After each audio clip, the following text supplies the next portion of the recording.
Mother in law में जो सास रहती है, आप बताना चाहोगे? She was very positive about you. Ankita ji के बारे में भी काफ़ी सारी बातें की। आपने कुछ कहा उनको घर के आने के बाद कि ये चीज़ अगर आप नहीं कहते, क्या ये चीज़ आपने सही कहे? आपको कौन सा पॉइंट ऐसा लगा कि ये सही था आपकी मम्मी की तरफ से और ये गलत पॉइंट था? मम्मी वाले चीज़ में जो उनका इमोशन है उनके बेटे के लिए, बस वही सही इसके लिए मैंने कहा में नहीं आ रहा। तो उनके जो रिएक्शंस निकल रहे थे वो शब्दों में उस तरह से नहीं निकलने चाहिए थे, बट वो निकल रहे थे क्योंकि उनको एक अपने बेटे के लिए एक भावना आ रही थी।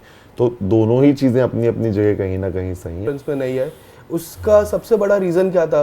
काफ़ी लोग का कहना है कि वो डिसअपॉइंट थे, वो फोर्थ पे आए सॉरी, उसके लिए डिसअपॉइंट थे, टॉप 3 में नहीं आए, उसके लिए डिसअपॉइंट थे। आप क्या कहना चाहोगे इस पर? कोई रीज़न नहीं था कि वो नहीं करना चाहती थी उस इंटरव्यू। वो बहुत थकी हुई थी, उसने बोला मेरी तबीयत खराब लग रही है, मैं नहीं कर पाऊंगी, इसलिए उसने रिक्वेस्ट की कि मैं इसको थोड़े दिन बाद कर लूंगी। तो ये बस, बाकी उस टाइम वो जो फीलिंग रहती है ना, वो रिजल्ट वाली, वो अंदर जब घर के अंदर रहते हो ना, उस लाइन में जब खड़े होते हो 4 लोग के साथ, सबसे ज़्यादा डर आपको तब लगता है। कहीं मैं अपने रिलेशनशिप में कम फोकस था, जिसकी वजह से वो बैलेंस मेरा क्रिएट नहीं हो पा रहा था, और एक्चुअली मैं समय वहाँ ज़्यादा दे रहा था कि आप 17 लोगों से मिले हो, तो वहाँ पे अगर आपका जिससे जमने लग गया, अगर किसी और से जमने लग गया, तो उसके साथ आप समय देने लग गया, तो आप इनको समय मान लो नहीं दिया या नहीं दे पा रहे थे, या हम लोग अलग अलग लोगों से ही घुल मिल रहे थे।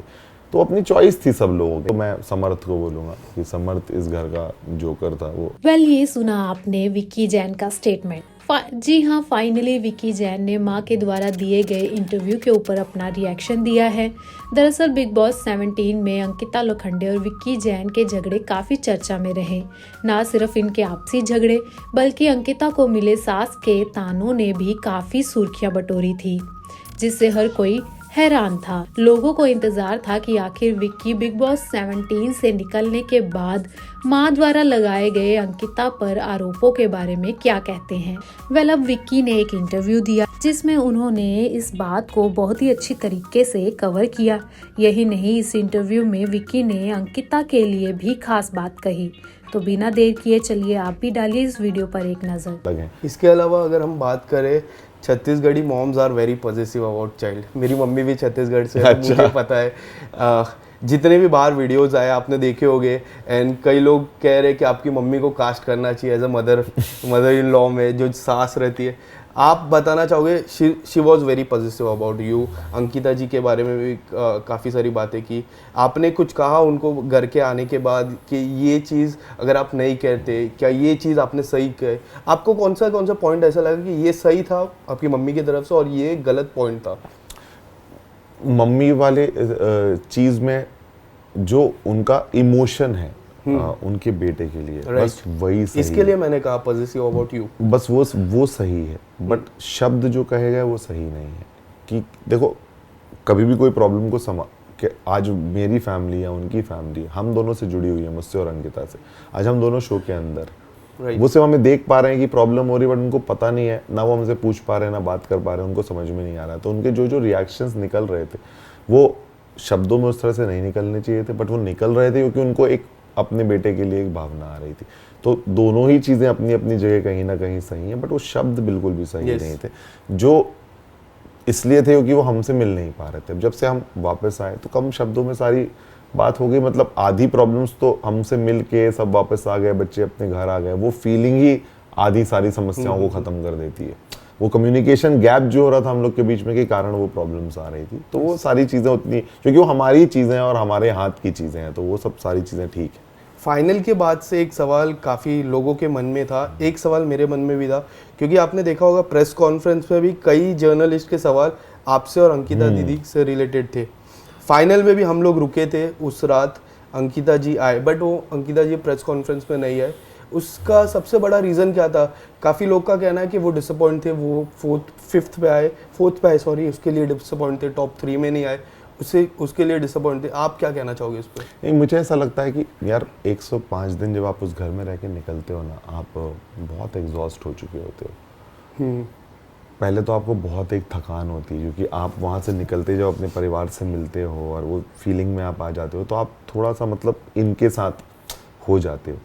तो अंकिता को उस दिन एक्चुअली जेन्युइनली वो बहुत ज़्यादा थक गई थी क्योंकि 2-3 दिन से उनके रिहर्सल्स, डांस, ये सब सारी चीज़ें चल रही थी, तो she was not feeling well. तो जैसे ही वो आई, वो उसकी एनर्जी वहीं से ड्रॉप ही चल रही थी। तो उसके बाद वो आई, वो सिर्फ थकी हुई थी और कोई रीज़न नहीं था कि वो नहीं करना चाहती थी उस इंटरव्यू। वो बहुत थकी हुई थी, उसने बोला मेरी तबीयत खराब लग रही है, मैं नहीं कर पाऊंगी, इसलिए उसने रिक्वेस्ट की कि मैं इसको थोड़े दिन बाद कर लूंगी। तो ये बस, बाकी उस टाइम वो जो फीलिंग रहती है ना, वो रिजल्ट वाली, वो अंदर जब घर के अंदर रहते हो ना, उस लाइन में जब खड़े होते हो 4 लोग के साथ, सबसे ज्यादा डर आपको तब लगता है। लेकिन जैसे रिजल्ट आ जाता है ना सामने और आपको पता होता है आप यहाँ से जा रहे हो, तो पूरा मूड आपका चेंज हो जाता है। पहले बहुत डर लगता है जब आप 3 लोग के साथ खड़े हो, 2 के साथ खड़े हो, 5 के साथ खड़े हो, वो मोमेंट उस घर के सबसे खतरनाक मोमेंट थे जब आप खड़े होते एक छोट for Bigg Boss he is Vicky भैया, for people he is mastermind, but अगर मेरी बात मानो तो वो आइडल हस्बैंड है, आइडल बेटे है और आइडल फ्रेंड है। We are welcoming Vicky Jain and this is Vishal Ambani. Thank you so much, congratulation Vicky भैया। Thank you. ये जो नाम है विकी भैया, आइडल हस्बैंड से लेके विकी भैया तक एंड फिर मास्टरमाइंड, आपकी जो जर्नी रही है मैंने बहुत क्लोजली फॉलो किया आपकी जर्नी को। आप अगर कुछ बताना चाहोगे and how you are feeling coming back home?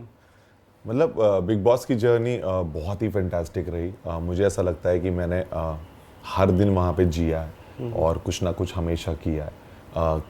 वहाँ बस एक ही चीज़ इंपॉर्टेंट थी कि आपको एक्टिव रहने की ज़रूरत थी, आपको एक्टिव रहना है उस घर पे हमेशा, सो दैट और कुछ करने तो वहाँ पे है नहीं।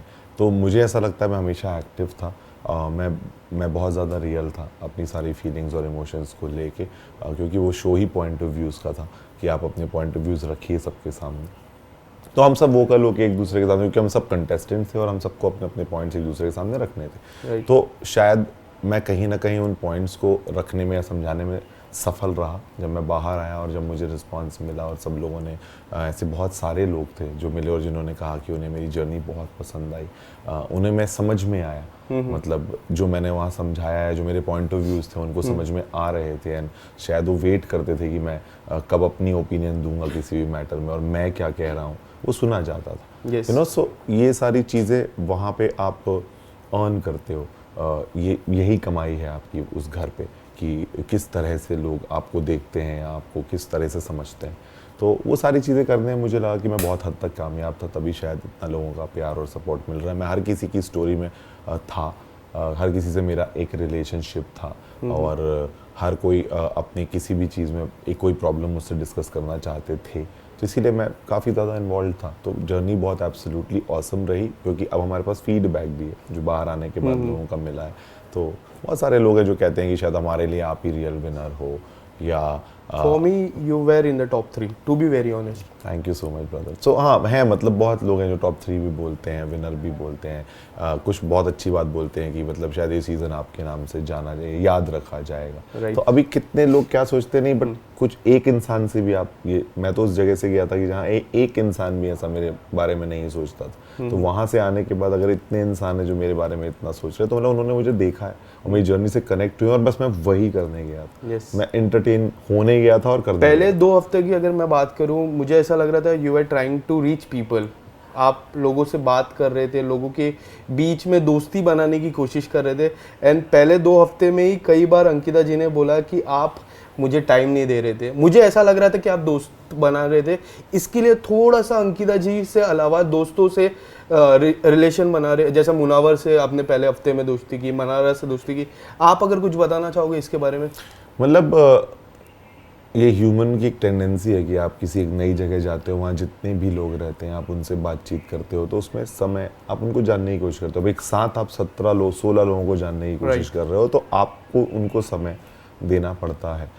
फिर आप उनकी स्टोरी में इन्वॉल्व हो जाते हो, फिर आप घर की चीज़ों में इन्वॉल्व हो जाते हो। अब अंकिता और मैं दोनों जन साथ चल रहे हैं, बट कहीं ना कहीं हर किसी का चीज़ें करने का तरीका अलग होता है। अंकिता का अपना तरीका था, मेरा अपना तरीका था। तो हम दोनों जब करते थे तो उस टाइम पे शायद मैं इतना ज़्यादा उस चीज़ में फोकस था और कहीं ना कहीं मैं अपने रिलेशनशिप में कम फोकस था, जिसकी वजह से वो बैलेंस मेरा क्रिएट नहीं हो पा रहा था। और एक्चुअली मैं समय वहाँ ज़्यादा दे रहा था गेम को या लोगों को, या बिकॉज वहाँ गेम है क्या, वहाँ कुछ गेम है नहीं, वहाँ सिर्फ लोग हैं, उनसे आपके रिश्ते हैं, उनसे आपकी बातें हैं, उनसे आपके मतभेद हैं, ये गेम है। तो अगर आप लोगों के साथ ही नहीं रहोगे तो फिर आप हो ही नहीं ना गेम में, आप कहाँ हो फिर गेम में। Yes. तो मैं उस चीज़ में क्लियर था डे 1 से, और अंकिता भी उस चीज़ में क्लियर थी, बट उसका करने का तरीका अपना था, मेरा करने का तरीका अपना था। तो उस वजह से जो उस समय कुछ चीज़ों में जो मुझे ध्यान दे देना चाहिए था, शायद मैंने नहीं दिया, क्योंकि हमारा 5 साल से रिलेशनशिप है, हम एक दूसरे को जानते हैं, हम दोस्तों की तरह ज़्यादा रहते हैं, आपने देखा ही है, मतलब हम दोस्तों की तरह रहते हैं, कि तभी हमारे रिश्ते में मज़ा आता है हम दोनों को, क्योंकि हम हंसते खेलने पढ़ने वाले इंसान हैं, मस्ती करते रहते हैं पूरे टाइम, क्योंकि मुझे ऐसा लगता है वही सही होता बट ये 17 जन में मुझे ऐसा लगता है कि आपके जो 2 पहले से दोस्त थे, नील एंड ऐश्वर्या, जिसको आप डांस रियलिटी शो से जानते थे, बीच में दोस्ती हुई, फिर झगड़ा हुआ, और मुझे एक पॉइंट याद है कि नील ने ऐसा कहा था कि जिस तरह आपकी और ऐश्वर्या की दोस्ती है, उस तरह नील एंड अंकिता जी की दोस्ती नहीं है। मैंने कई बार देखा कि आप हंसी मजाक करते हो, वो लोग की कोई प्रॉब्लम रहती है तो आप जाते हो, बट उसके बाद जिस तरह से ग्राफ इस तरफ से इस तरफ गया, वो दोस्ती के बारे में क्या कहना चाहोगे? और एक लास्ट में टास्क हुआ था कि किसको अपनी पार्टी में नहीं बुलाते हो, हाँ। तो उसमें भी नील एंड ऐश्वर्या का नाम आया। आप अगर कुछ बताना चाहोगे, ये जो फ्रेंडशिप का ग्राफ इधर से इधर कैसा आया? मतलब नील ऐश्वर्या को एक पिछले शो से मैं जानता हूँ, और उसके बाद हम लोग साल भर में 2 बार मिले होंगे, तो बहुत कोई गहरी दोस्ती जिसमें उम्मीदें हों वैसी दोस्ती हम लोग की नहीं थी। इतनी ही दोस्ती थी कि हम एक दूसरे को उस घर में यहाँ 17 अनजान लोगों में हम 2 लोगों को जानते हैं। करेक्ट। वो वाली फीलिंग थी। उसके बाद जैसे जैसे, अब क्योंकि आप 17 लोगों से मिले हो, तो वहाँ पे अगर आपका जिससे जमने लग गया, अगर किसी और से जमने लग गया, तो उसके साथ आप समय देने लग गए, तो आप इनको समय मान लो नहीं दिया, या नहीं दे पा रहे थे, या हम लोग अलग अलग लोगों से ही घुल मिल रहे थे, तो अपनी चॉइस थी सब लोगों की। तो हमारा कभी ऐसा कुछ रिलेशन उनके साथ कभी उस शो में, वो सिर्फ बातों में था कि पहले से जानते, जो बार बार वो कहते थे, लेकिन अल्टीमेटली उस जगह से हमने क्या पहचान एक दूसरे के साथ बनाई, वो मैटर करती है। और वहां पे हम लोग उतने क्लोज थे ही नहीं, तो मेरा बहुत ज्यादा गेम या फोकस या मेरा कभी कोई चीज उनको छोड़ के ही था। मतलब मैं उनसे कभी उतनी कम्युनिकेशन रखता नहीं था, लेकिन कभी मुझे ऐसा लगता था कि जबरदस्ती वो बहुत परेशान हो रहे हैं उस भावना से, या उन लोग को बहुत तकलीफ है, उन लोग को अच्छा नहीं लग रहा है, तो मैं अपनी तरफ से जाके बोल देता था, भाई चलो इस तरीके से नहीं रहते, कोशिश करते हैं अच्छे से रह लेते हैं। तो मैंने हमेशा ट्राई किया, बट वो चीज़ नहीं हो पाई, बिकॉज दोनों की पर्सनैलिटीज थोड़ी हम लोग से अलग हैं, वो अलग सोचते हैं, उनकी ज़रूरतें अलग हैं। इसके अलावा छोटा सा फन सेगमेंट कर लेते हैं बिफोर एंडिंग अप। कार्ड्स आप खेलते हो? बिल्कुल। हाँ, तो मैंने कार्ड्स नहीं है यहाँ पे, बट कुछ चिट्स तैयार की है, एंड इस चिट्स में जो भी आता है, अगर किंग आता है, क्वीन आती है, आपको बताना है घर का कौन वो सदस्य है और क्यों। ठीक है। 5 कार्ड्स आपके सामने है। पहला कार्ड क्या आता है? किंग। किंग। घर का बादशाह कौन है आपके हिसाब से? घर का बादशाह मेरे हिसाब से मैं था। ओके। हाँ, क्योंकि मैं हर किसी की स्टोरी में था, मेरी लोग वहाँ बात सुनते थे, जो बहुत एविडेंट था। मुझे एक सर्टेन अमाउंट ऑफ रिस्पेक्ट भी वहाँ मिलता था मेरी समझदारी के लिए, मतलब वो मैंने कमाई थी। And people used to listen you. बस वो मेरी, मतलब वो जो मैंने उस घर में घुसने के बाद बनाया था, उस चीज़ को देख के लोग मुझसे जुड़े रहते थे। तो फॉर अ किंग, और कई बार अनाउंसमेंट में बोला भी गया कि विक्की भैया के शिष्य, उनके अंडर में 12 लोग, 14 लोग, तो ये सारी बातें मेरे लिए ही कही गई है उस शो में। तो मुझे ऐसा लगता है किंग तो वही होता है जो सब चीजें मैनेज कर सके, सब चीजें संभाल के चल सके। 4 और कार्ड है। क्वीन। क्वीन। किंग की क्वीन तो एक ही हो सकती है, Ankita, and she totally deserves it, like the way she was. If you are king तो क्वीन ही है। बस तो क्वीन। नेक्स्ट बेस्ट कार्ड्स तो खुल चुके, बाकियों की जरूरत है, बेस्ट तो हो ही गया। फटाफट खोल लेते हैं। क्या है ये? जे। गुलाम। अच्छा, इट्स लाइक गुलाम। कौन था घर का गुलाम, एंड कौन ऐसा लगा आपको कि गुलामी करते करते काफी आगे तक आ गया?